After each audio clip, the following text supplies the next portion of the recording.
Welcome. It's Monday, 5 minutes with KeRusso, so we're on this journey into Leviticus. Please understand, this isn't my journey in Leviticus, it's yours. I'm just a guide, probably a poor guide. But it's your journey of discovery. It's for you to discover what it means to live in the presence of a holy God and how one does that. I'm going to share with you a storyline that will help you. This takes place in the Leviticus 8, 9, and 10. In this storyline, there are 5 men who are pretty central to it. One is a father by the name of Aaron, and he's got 4 sons, Nadab, Abihu, Eleazar, and Ithamar.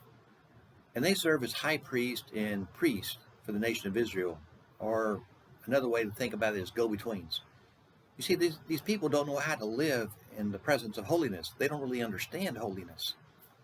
And Aaron and his sons are the ones God puts in place to teach them, to help them to do that.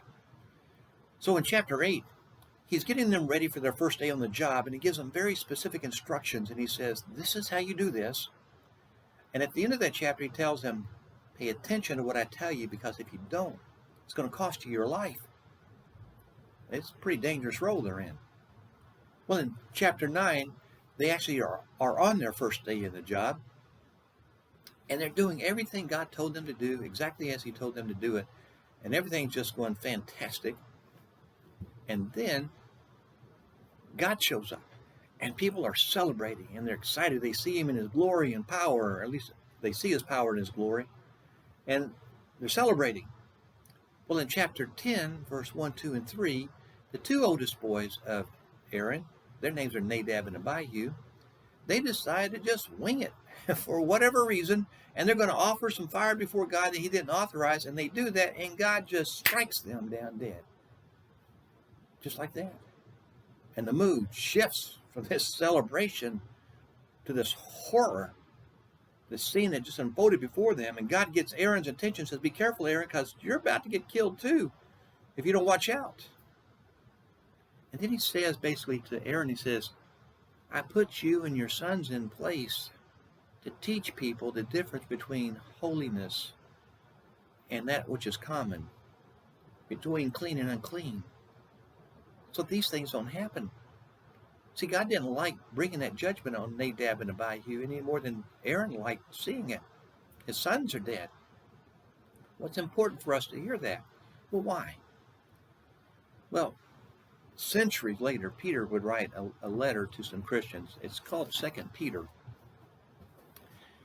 These are Christians that were living in a time when the people around them didn't care about holiness and didn't know anything about it. And they were laughing at the Christians because, you're living different than us. You act strange. You live strange. And why? Because you think some Jesus is going to return, but Jesus hasn't returned. And they're laughing at him. And Peter writes this letter to encourage them. And he tells them, he reminds them in this chapter that God is the creator. He will be the judge.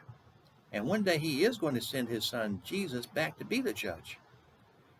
And in verse 8, he wrote this. Do not forget this one thing. With the Lord, a day is like 1,000 years, and 1,000 years are like a day.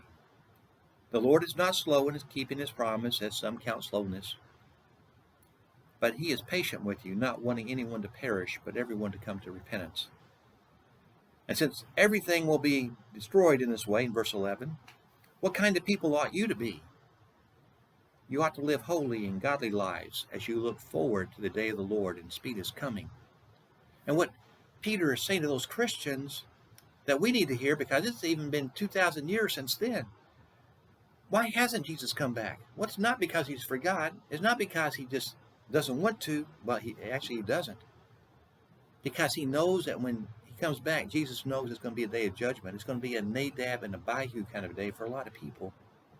And God doesn't like giving judgment out like that because he loves people.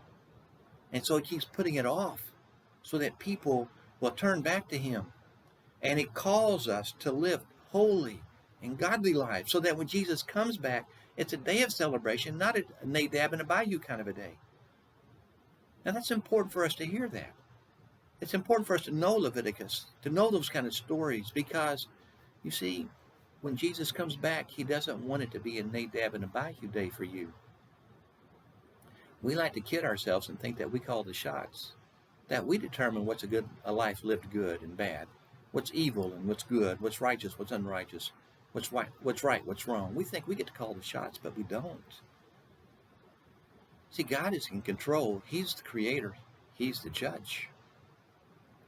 He calls the shots. He defines holiness, not you and I. And he wants that when the day Jesus comes back, he wants that to be a day of blessing for you, not a day of judgment, not a Nadab and Abihu day. So remember that. Learn now to live a holy life. So that's a day of blessing and celebration when Jesus comes back for you. Okay? Leave a message if you want to, a comment. Send me an email at booksbykerusso@gmail.com. Make choices now so you will always be blessed by God. Thank you.